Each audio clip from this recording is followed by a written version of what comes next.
Heritage, this is the weekly program on the air during the time that Taft Union High School is in session and is produced by Mr. Robert Lindbergh's TV production classes. This is part one of the 98th program in the fourth year of our series. During these programs, we explore the history of Taft and the West Side to bring you a better understanding of our rich and interesting heritage. We do this by interviewing people who can tell us about their experiences during the early days of Taft and the West Side. From time to time, we take the show on the road to videotape places of interest in our area and historical events that take place. And we also interview interesting personalities who may pass this way. And from time to time, we interview former graduates of Taft Union High School that we feel have done very well in the adult world. This is a cooperative effort between the Taft Union High School production classes and the West Kern Oil Museum, the repository of all our tapes. My guest today is Lieutenant General Gordon M. Graham, retired, a member of the class of 34 and Taft Junior College class of 39. Welcome to Taft Heritage, Gordon. It's nice to have you here. Thank you. Nice to be here. You're not wearing your uniform anymore, so I'm going to show a picture of what you looked like when you were in uniform as a Lieutenant General in our United States Air Force. This was a picture taken when you were a commander of the U.S. forces in Japan, was it not? I believe so. And you were also at the same time commander of the 5th Air Force from 1970 to 1972? Mm-hmm. And what was the air base or the air station where you were located? Fuchu. Fuchu. Mm-hmm. Gordon, it's nice to have you here. You have a remarkable career. You are one of the most decorated servicemen that ever came out of Taft. And having read your book, which I'll talk about in a moment, we're very proud of what you've attained. You were in the Air Force for 34 years. You had 55 medals and decorations, and you wrote a book called Down for Double in 1996. And I'd like to read what it says on the back cover of the book. It's called Down for Double, Anecdotes of a Fighter Pilot by Gordon M. Graham, Lieutenant General, U.S. Army Air Force, retired. Down for Double traces Lieutenant General Gordon Graham's career as a petroleum engineer, United States Air Force gunnery and pilot instructor, tactical operations commander, heavily decorated combat triple ace fighter pilot, a corporate executive whose worldwide career spanned 33 years, 3 wars, and numerous military conflicts. When General Graham retired from active duty in 1973, he had amassed over 9,000 pilot hours in 78 aircraft types, which included 73 combat missions in Europe and 146 combat missions in Southeast Asia. This is the story of a man whose life and career took him into many battles in the air and challenges in civilian business. This is also the story of the victories and losses of unforgettable men whose courage and devotion is still the power of our Air Force. That was quite a statement.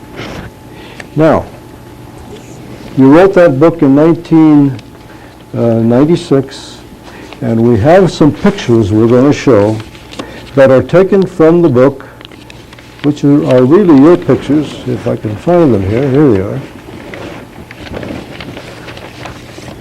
I'll show these by holding them up, and camera 2 can zero in as I do that. Now, this in the book says was the pre-departure on reconnaissance in an RF-4. And what do you call the person in the back? We call him a gib, which Gib. Gib, G-I-B, guy in back. Who is this And, Gib? that's Captain Jerry West. He ran the cameras, and I flew the airplane. And where was this taken? Tan Son Nhut Air Force Base in South Vietnam. 1967, it said. Right. Okay. Now, what do we have here? That was taken on a visit by Billy Graham, the evangelist, who was sitting next to me on the right. Oh, excuse me, right here. That's Billy Graham, And that's you. that is me. And who are And the that other was a two? visit to Tan Son Nhut to address the officers and airmen who were stationed there. And the other two gentlemen here? The one on this far end here is General Spike Momeyer, who was commander.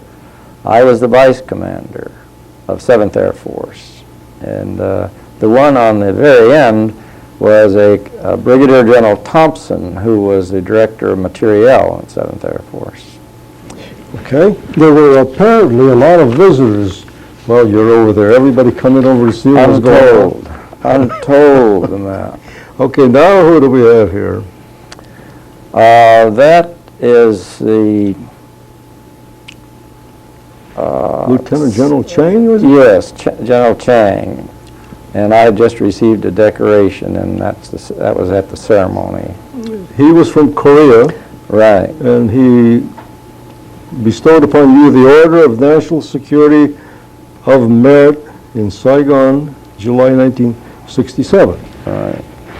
Okay. Now, we have General Spike Momeyer. Mm-hmm.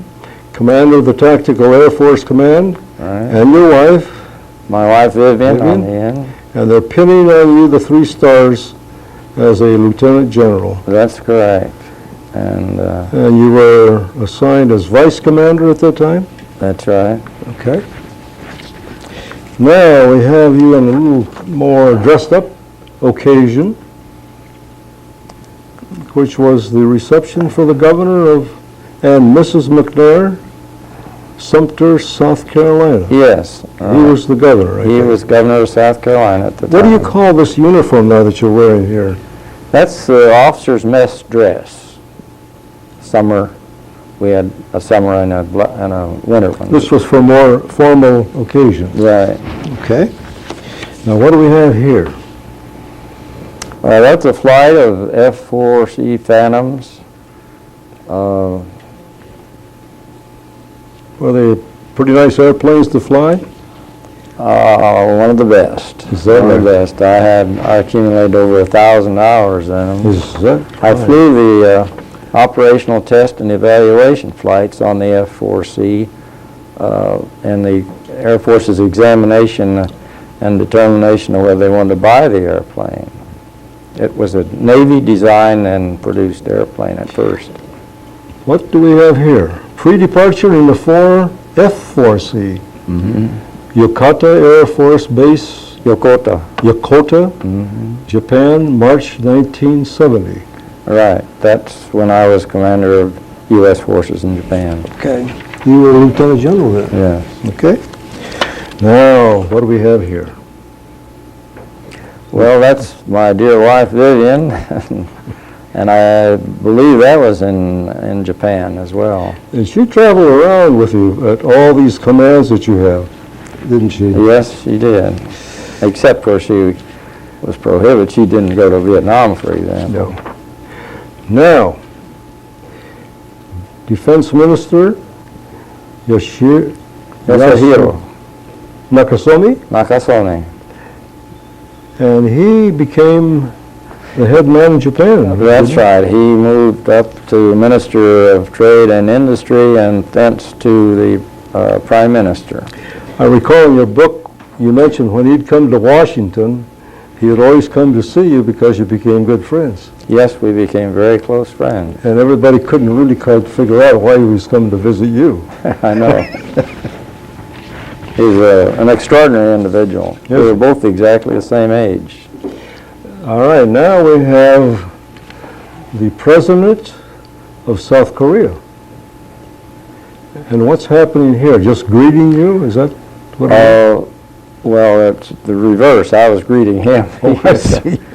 You were It was, welcome. their national day, sort of like our 4th of July, and I was invited to attend the ceremony. That was in 1970, I believe it said. Right. We have Chairman of the Joint Staff Council, Japan Defense Agency, congratulating Lieutenant General Graham at the award of the Japanese Order of the Sacred Treasure, First Class, in Tokyo, Japan, October 1972.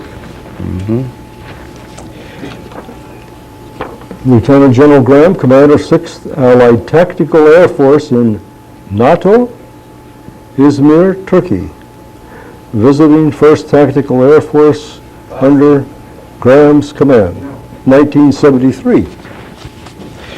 And here you are with as commander of the 6th Allied Tactical Air Force, Izmir, Turkey, visiting Greek unit under the command of the 6th ATAF in March 1972.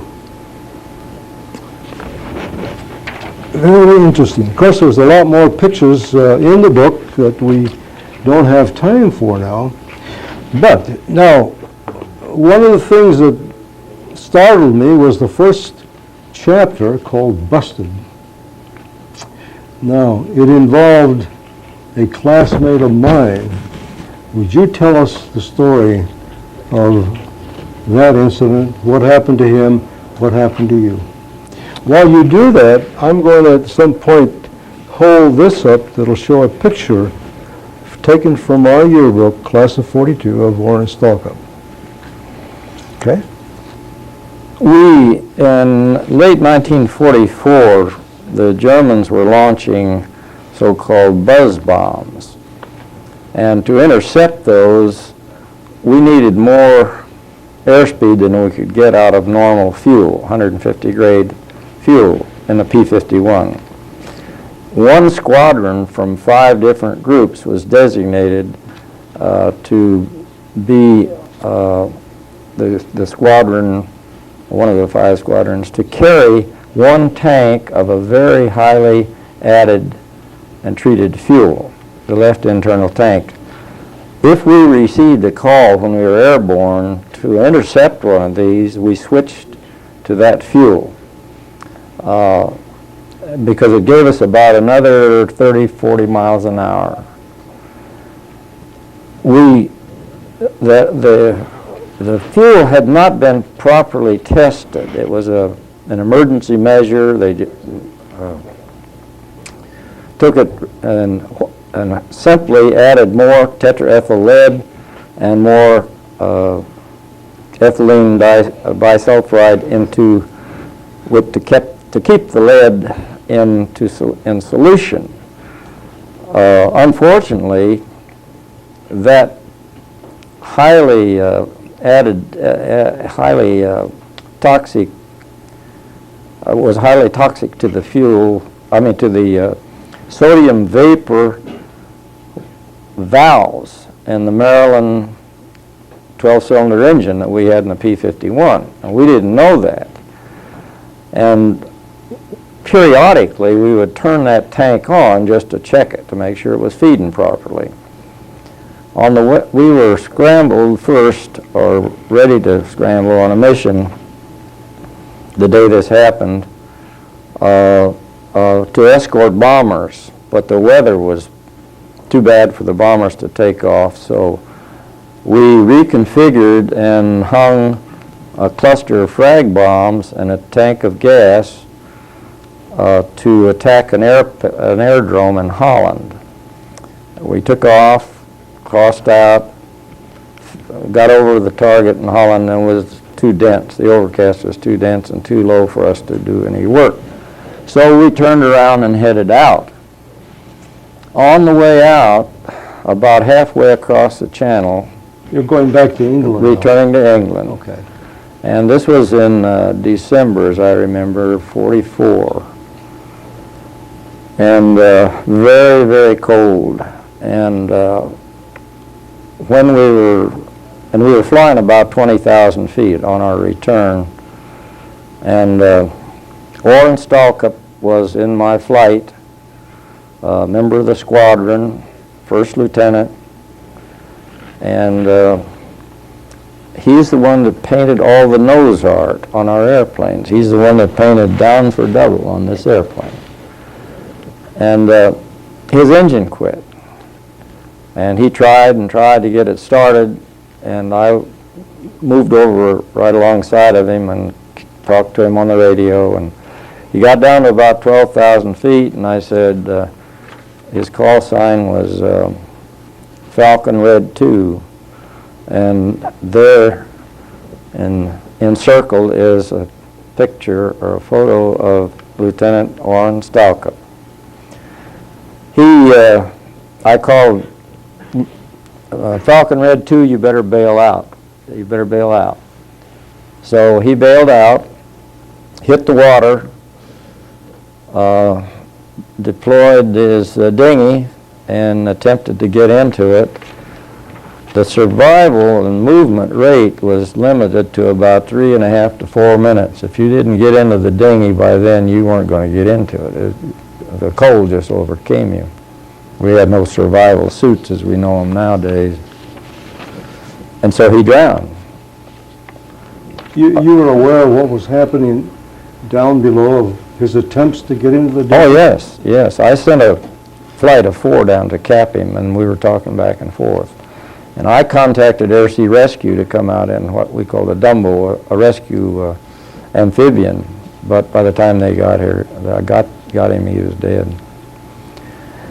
Soon after that, my engine quit. And I was, of course, closer to England. I jettisoned the fuel tank, the pylon tank, without any trouble, but I couldn't jettison the bombs. They just wouldn't release. Tried everything you could do. And they constituted quite a drag factor on the airplane and slowed me up and lost altitude faster, of course. And I wasn't certain I could make it over to England, but I decided I'd rather do that than get in that cold water, or attempt to do it. I got down to 2,000 feet and I had to make a decision, and I finally decided I'm going for it. I came over the cliffs of Dover, white cliffs of Dover, beautiful prominent cliffs, scraped some trees. One of the frag bombs went off, one of them armed and remained on the airplane, and the second one I don't remember. I don't think it went off until I hit the ground. At any rate, I hit the ground, and I had to poke the airplane, push hard. Instead of gliding in, I pushed forced the nose of the airplane down onto the ground. What were you landing in? What was the kind I landed in a Brussels sprouts patch. And I must say that I have never developed a great love for Brussels sprouts after that. Even though it was kind of nice to land there. Well, I ricocheted, bounced. One of the frag that was armed and hanging on the airplane went off and cut my oxygen hose, and a couple of frags went in the parachute. Anyway, I got out all right. And there was a farmer at the edge of the field watching all this. And he strolled out there and he asked me if I wanted a cup of tea. And I said, no, but I'll take a shot of whiskey. So he told me I was the 13th pilot that had been in that area of the Goodness sakes. RAF and American. And I got to his thatched roof, mud-floored English country hut, and I got a shot of whiskey. Well, that's an experience you'll never forget. How many planes did you lose during the wars over there? I lost 4. I bailed out of 2, and I crashed twice, that being one of them. But you don't even like Brussels sprouts since then. No. Okay, now where do you live now? Whitestone, Virginia. You are a pretty regular visitor to Taft, are you not? Yes, I come back every year. And you meet with good friends? Classmates in my classes in high school and junior college. George Kennedy, notably, he's my best friend, and Charlie Hudson, whom I'm sure most Taftians know, and several others that...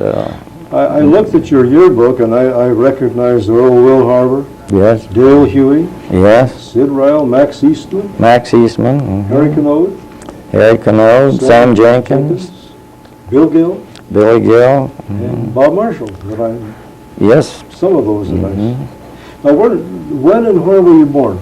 I was born in Ouray, Colorado, In 19 what? on 16th of February, 1918.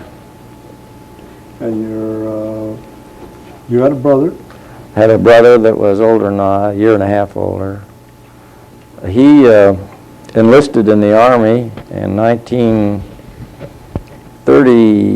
35 or early 36, and he was serving in the Philippines when the war broke out, and he was captured and badly wounded, lost a leg, and was on the Bataan Death March. He survived.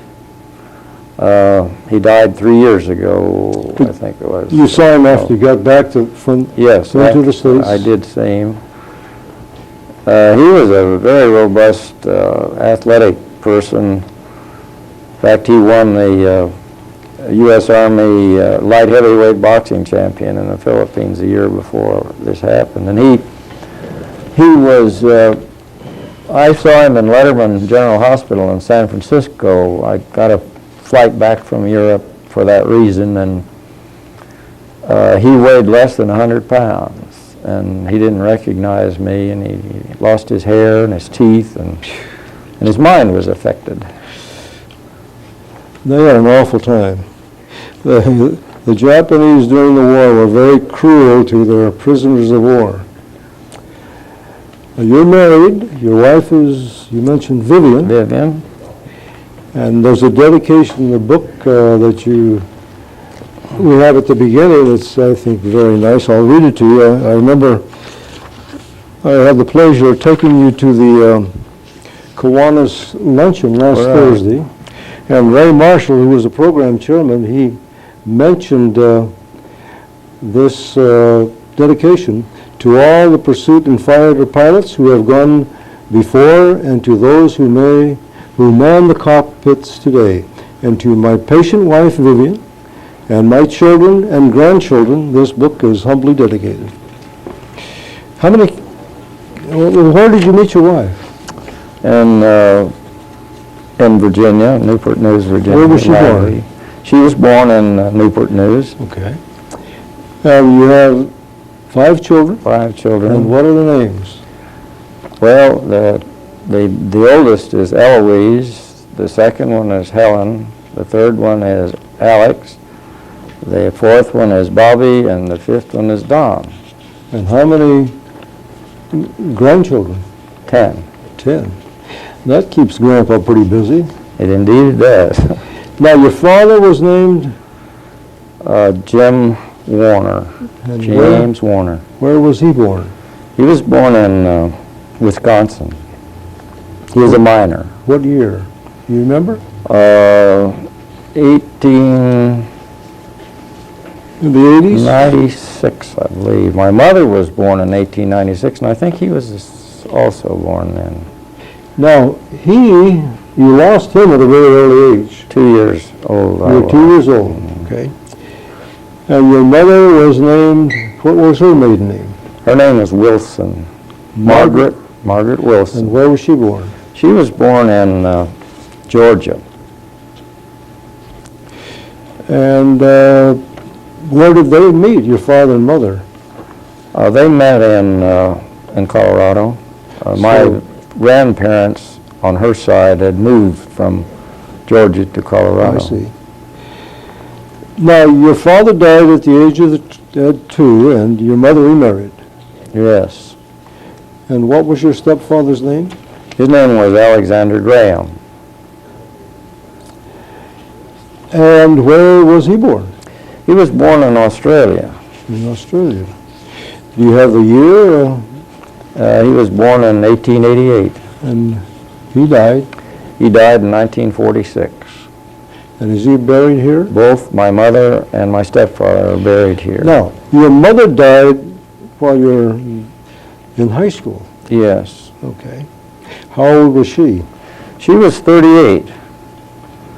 She died in April, and I graduated from high school in June 1934. You certainly have had a great deal of adversity in your childhood, I would say, which isn't too normal. We don't usually lose our parents at such an early age. Your mother, 38 years old, was she? Yes. 2 months before you graduated. Yeah. And she's buried at the West Side District Cemetery. And I Right. think I had a picture here I was going to show. Oh, I had it here myself a minute ago. Here it is. I'm going to show this because it'll be on the videotape that you're going to have, and you're going to be able to show it to your children and grandchildren to show that the West Side District Cemetery is a very beautiful and well-kept cemetery, and this happens to be a photo with all the flags out, which is a tradition at Memorial Day every year since about 1918. In 1918, when the cemetery was up on the hill, the Midway Cemetery. So every May, during Memorial Day, they put out the flags and have a ceremony at the West Side District Cemetery.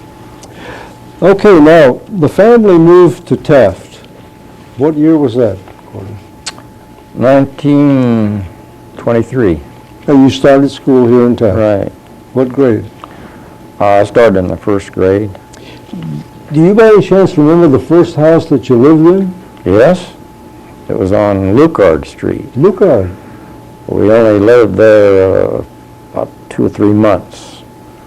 But my baby half-sister was born there. Do you have any idea where on Lucard Street that was located? I've tried several times to try to pinpoint it, but it's fairly close to the school. The Taft Primary School? Yeah, no, to the high school. Oh, okay. But we only lived a very short time there and then moved down to Ford City. Well, you started in the first grade, but you did skip along the way. I skipped what we call the high second and the high fourth. The grades were divided into 2 halves, first and second, or high and low, and I skipped those 2. Well, you went on to Lincoln School eventually and graduated from Lincoln School in 1930, and then on to high school, and you graduated from Taft High School in 1934. Mm-hmm. But what was interesting, you not only had you lost your mother before you graduated, but you were also just a little over 16 years old when you graduated. So you were quite young. They kind of moved you along pretty fast, didn't they? I guess so. I didn't realize it at the time. But And then you went on to Taft Junior College. Mm-hmm. And you were there how long? 3 years. And you graduated from there in 1937. 37. I had an AA degree in engineering. But all through high school and junior college, you were making plans to go on to a 4-year college, were you not? Yes. Mm-hmm. Now, you didn't have a scholarship, but you did. No. You entered Cal after Taft College. You must have gone out and earned some money in order to be able to finance your way through education. I did. I worked at every possible occupation that you could Now, get. we're going to stop at this point because they're motioning to me that we've spent the first 30 minutes, so we'll have to terminate this at this point and conclude Taft Heritage Part 1. Remember, Part 2 will come at a later date. In fact, it'll be on May 6th and 7th because during the week of May 30th, the high school is having a regular annual telethon for the West Kern Westside District Hospital. So we hope that you've enjoyed our program with Lieutenant Gordon Graham, Part 1, and this is Gianopulos for Taft Heritage, and we thank you for watching.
Welcome to Taft Heritage.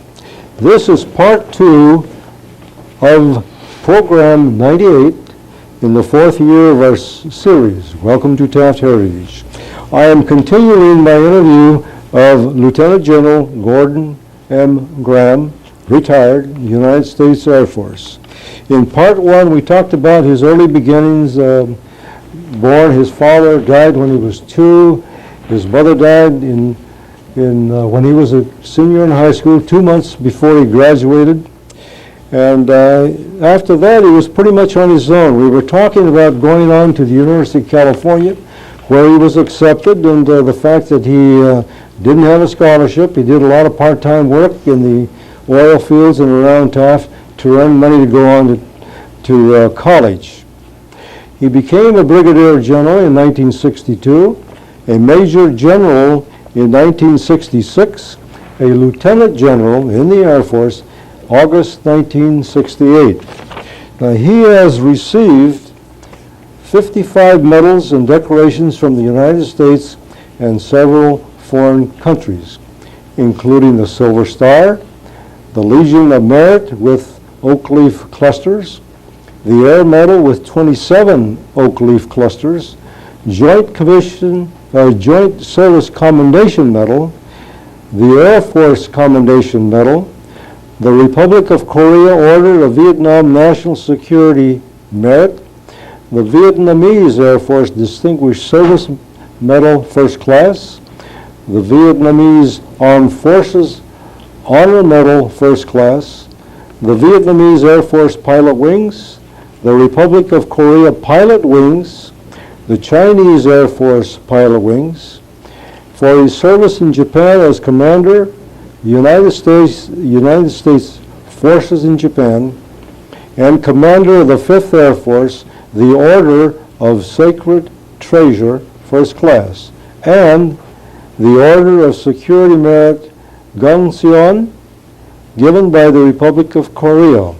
General Graham flew over 9,200 hours, 800 in sight of combat, in 78 different type of aircraft. Welcome to Taft Heritage, General Graham. Thank you. You went on to Cal, but you did do part-time work in Taft. And at Cal, too. I worked up there. The one thing we have in common, we both worked for the Honolulu Oil Corporation on vacations in summer, which helped us go on to college. Now, the draft began in September 1940. You took the exams and passed. Now, can you tell us what happened after that? I took the exam for flying cadet, U.S. Army Air Corps. Passed and was notified that I was being offered an appointment, and I accepted it in December 1940 and became a flying cadet. Now, the war broke out December 7th, 1941. Right. Now, after that, you began to go into service in England. You went on to various other assignments. Now, tell us about being in England, World War II. I was assigned as a replacement pilot to the 354th Fighter Squadron and soon took over the squadron. And I flew a full tour of 300 hours. And then I flew a 50-hour extension, and I was about halfway through a second 50-hour extension when the war ended. Now, what kind of missions did you fly in England? Mostly bomber escort. We were in the 2nd Air Division, which was equipped with B-24 bombers. The 1st and the 3rd had B-17s. We did escort B-17s, though, on many occasions. In fact, on one mission, I escorted Charlie Hudson of Taft and his B-17. Charlie was a classmate of yours, wasn't he? Yes, he was. In high school. We went all the way through grade in high school. Now, tell us about the German buzz bombs. You were involved with those too, were you not? Yeah, not heavily, but they were fired from positions on the French coast at England. They had a 1,500-pound high explosive charge. They were equipped with a ramjet engine, and they made a pop, pop, pop, pop, pop noise, which was the valve opening and closing. They were capable of close to 400 miles an hour, 350 to 400, cruised about 1,500 feet. In order to intercept and shoot one of them down, you had to have a speed advantage either derived from diving on it or being able to augment your power plant. And to that end, we had a special fuel for that. Now, victory obviously came in May of 1945. You were made a lieutenant colonel on your 27th birthday. Now, you fought in 3 wars, and you were triple ace. Now, what constitutes an ace as a fighter pilot? You have to have 5 victory credits, 5 enemy aircraft destroyed. I had 16 and a half destroyed, 1 probable destroyed, and 10 damaged. Did you lose some aircraft while you were over in England on those missions? In World War II, I personally lost 4 airplanes. I bailed out of 2 and crash landed twice. You also, in your book, and I should mention that we did talk about Down for Double, Anecdotes of a Fighter Pilot in Part 1 by Gordon M. Graham, and very extensive experiences as a fighter pilot. And if you want this book, we can get it for you. I have Gordon's address. It's $14.95, and we can certainly get it for you. Now, you write about a number of people, but you write about Jimmy Doolittle. Tell us a little bit about Jimmy Doolittle, General Jimmy Doolittle. General Jimmy Doolittle, who died 2 years ago in September at the age of 94. An extraordinary man, probably one of the most extraordinary people I've ever known in my life. In a very long story, which I won't dwell on here, I ended up being assigned directly to him from the Air Force and performed as his, he called me his troubleshooter. And he dictated my efforts for over a year. And he, at the time, was the corporate vice president of Shell Union Corporation. This was in 1948 and 49. And I was sent to Alaska to work on a geophysical problem. I was sent to Curacao, Aruba, to work on a refining problem, and so on. And when I'd complete the problem, he would be ready with another one. In your command in Vietnam, did you have occasion to meet with President John Kennedy? I did in 1962, after the Cuban crisis. I briefed him and outlined how we would have conducted the attack had we been ordered to attack. Tell us about Vietnam.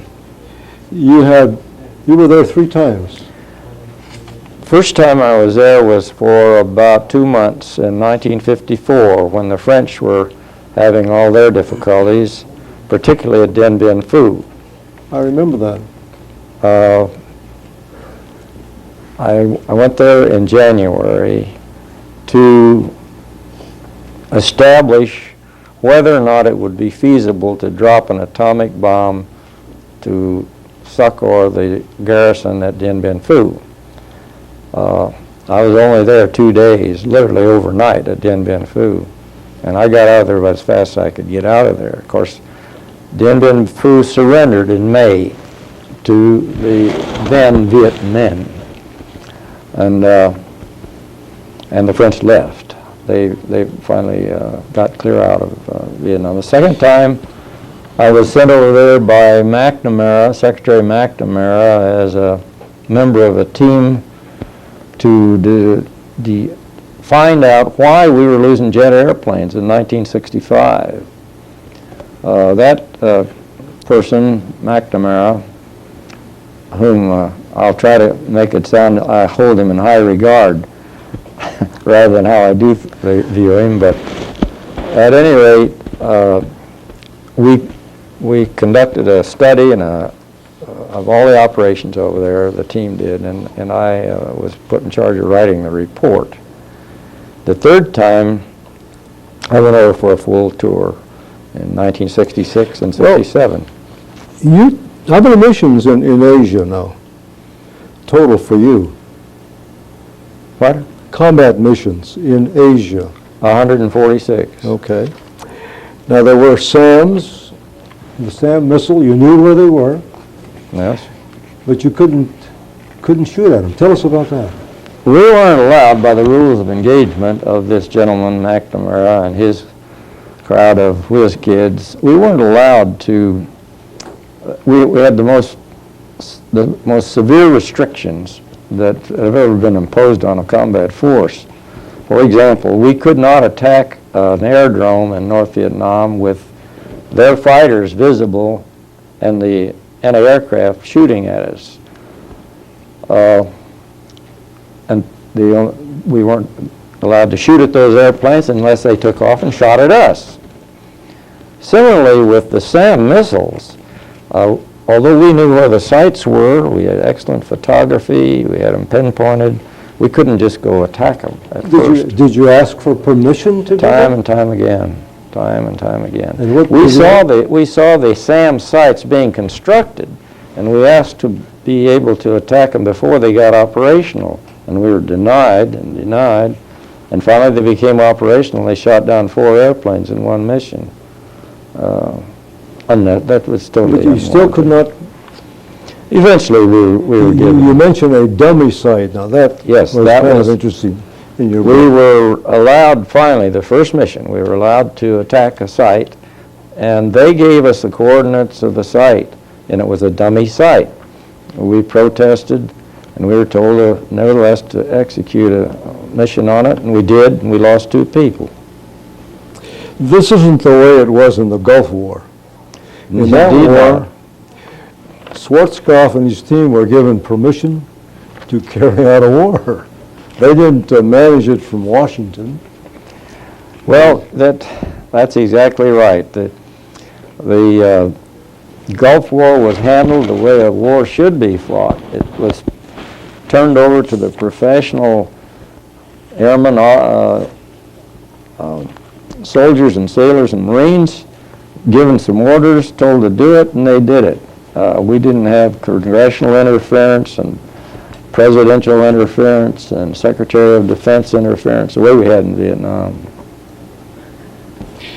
Well, while in Vietnam, you also describe a constant flow of visitors coming from the United States. What were they doing over there? They were coming, quote, to help us. Just like the famous statement when the Inspector General lands on your base and steps off the airplane, and they're 2 biggest liars in the world emerged. First, the IG says, "I'm only here to help you," and the commander says, "Welcome." Well, these visitors were, for the most part, certainly well-intentioned, totally inexperienced in any military or much less combat, and they all had ideas about how that war should be conducted. Plus, an uncounted number of inventions and directive. I'll give you just one example.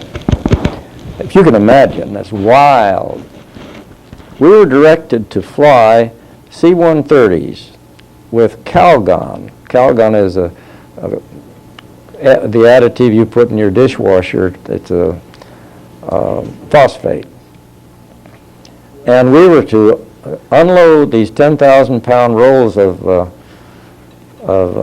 phosphate at treetop level, as slow as you could fly a C-130, then on choke points, on roads, to make mud.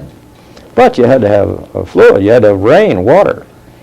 We also were ordered to make rain. And so we were supposed to make it rain on those particular points. Now that's the true, I'd had to participate in that. Of course, it never functioned properly, never did, and it didn't go on very long. You couldn't go into North Vietnam and bomb the bases or where the supplies were coming from. You knew they were coming down the trails to South Vietnam to supply their troops, but you couldn't stop the flow of material, could you? Because they were carrying it in. There were no roads. Not as we look at them, or not the kind that, you know. And the other thing I noticed that there seemed to be a shortage of ammunition, bombs. Well, that was a McNamara, another one of McNamara myths. He stated that there wasn't a shortage. We just didn't know how to manage our resources. There was a shortage. The Air Force went to Europe and bought bombs, World War II bombs, from the German government at $5,000 apiece. And we flew them to Vietnam and used them. Because we didn't have any. You were rationed, I take it. Well, we sent sorties off capable of carrying 5,000 pounds of 750-pound bombs, and we sent them out with one 250-pound bomb on each of two pylons. You also served in Turkey. Yes, in Turkey. Tell us about that. Well, that was a glorified referee's job. I was commander of the 6th Allied Tactical Air Force in Izmir. I had a Greek, Turkish, British, U.S., and Italian staff. And the Greeks were always suspicious of the Turks, and the Turks were always suspicious of the Greeks. And it was a problem keeping them happy. The Greeks never liked the Turks. No, they didn't. Their country was occupied for 500 years by the Turks. In fact, as I recall, in the Korean War, they had to keep the Turk army and the Greek army separated across the country, because if they were closer, they'd fight each other. Have you heard that? Yes, I have. I didn't know about it personally, though. And the only ones that I think hated the Turks worse than the Greeks were the Armenians. Because early in the century, and I've read this in newspapers, the Turks slaughtered the Armenians, millions of them. They did. And to this day, Turkey has never even acknowledged that they did this. So, now, you went to Tokyo. Yes. You went there in 1970. Now, what was your title? I had two jobs, wore two hats, so to speak. I was commander of the U.S. 5th Air Force, which had the combat elements and support elements in Korea and Japan and Okinawa. I also was commander of U.S. forces in Japan and reported to Admiral McCain in Honolulu, who was Commander-in-Chief of Pacific. And so I responded to two bosses.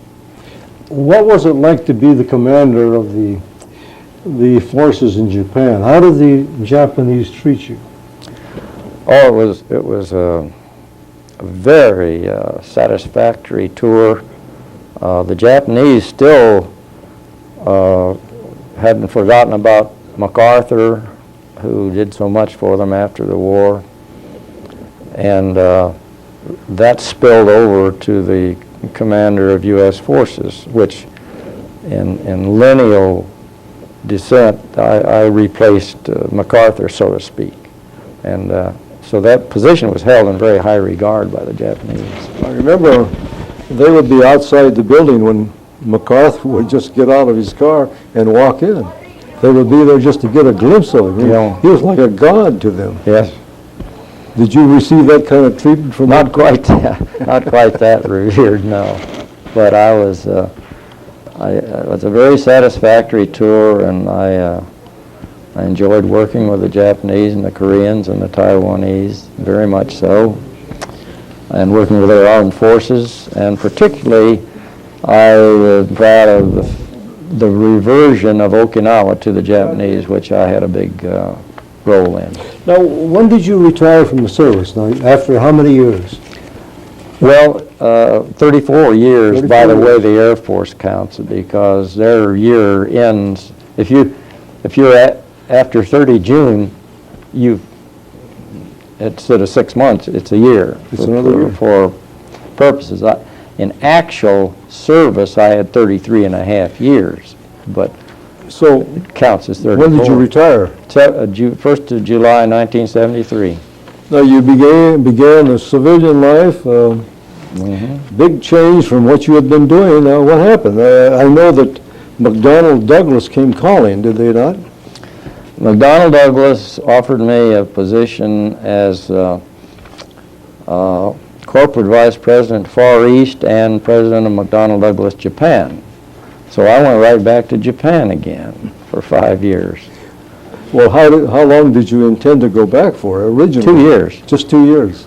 But it dragged on, and it was a very successful, I thought very successful. I marketed aircraft, missiles, and other equipment. So you're selling in fact, airplanes to airlines, countries? Commercial airplane, DC-10s and DC-9s to several of the Far East airlines, Japan Airlines, Korean Airlines, Philippine Airlines, New Zealand Airlines, Garuda, which is Indonesian, and military aircraft, the F-4s to Japan and Korea.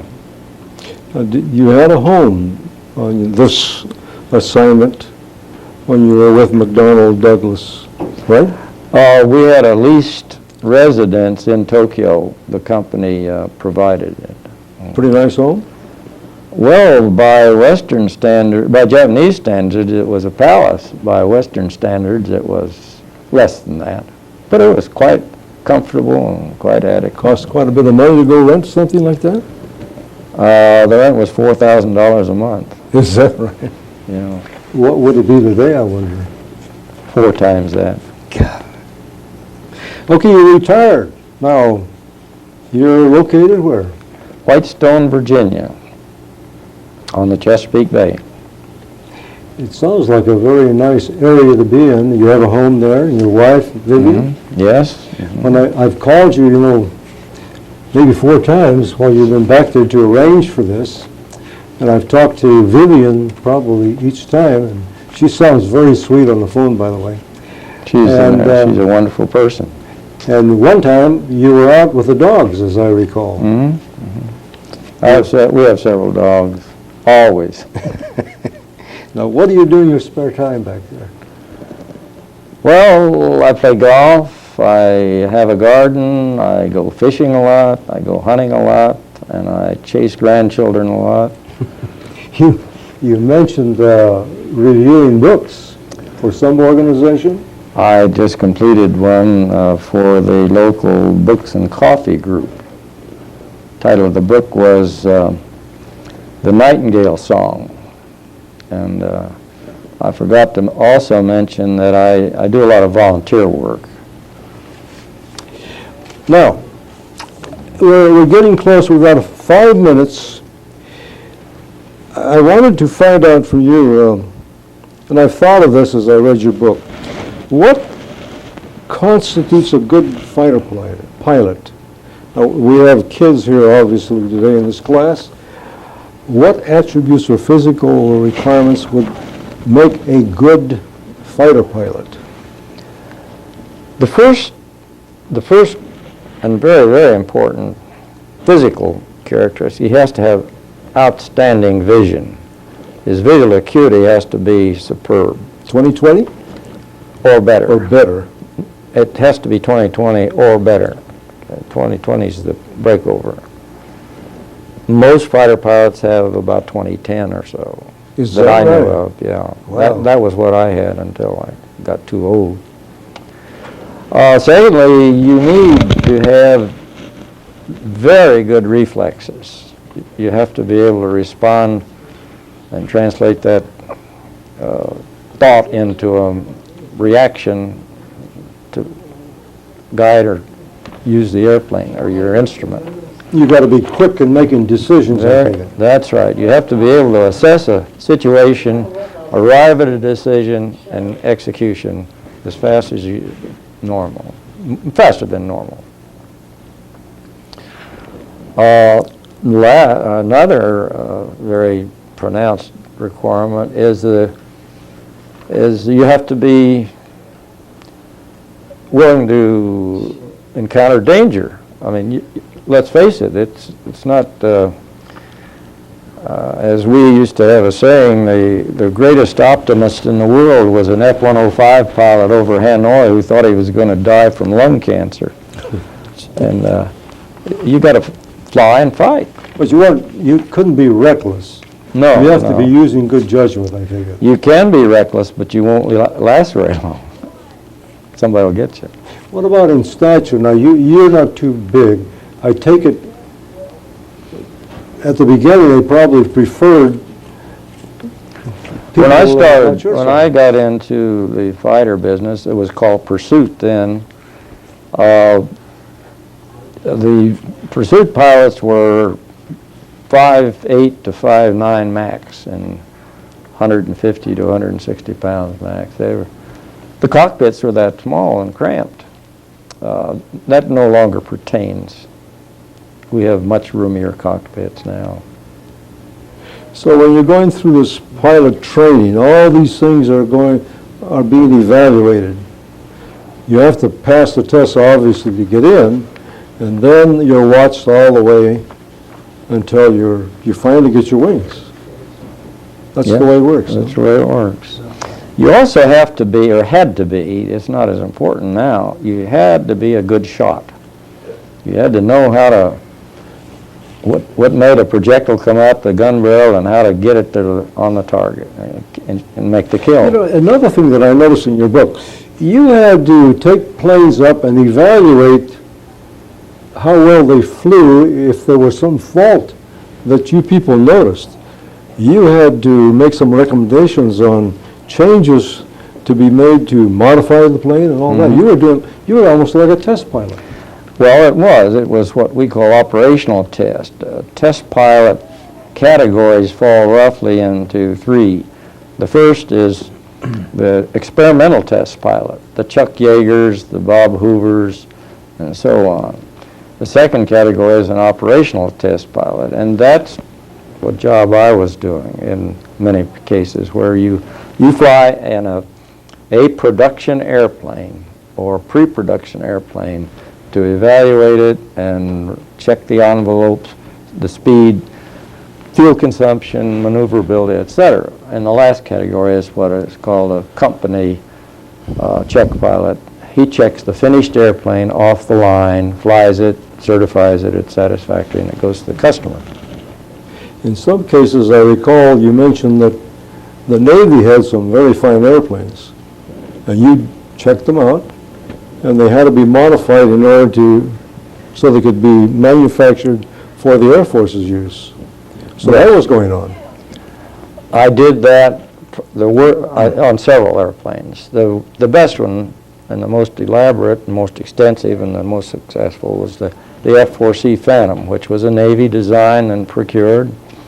We, the Air Force, a team of 3 of us, flew it, checked it, evaluated it, and I wrote the report and urged the Air Force to buy it, and we did.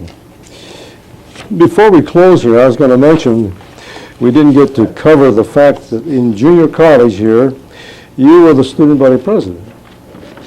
Can we get that on the camera one?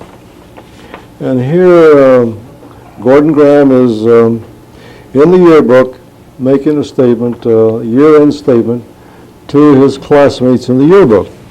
You were quite small, so you couldn't go out to really athletic football or anything like that, but you were a championship boxer in the Golden Glove tournament. That's the picture down here.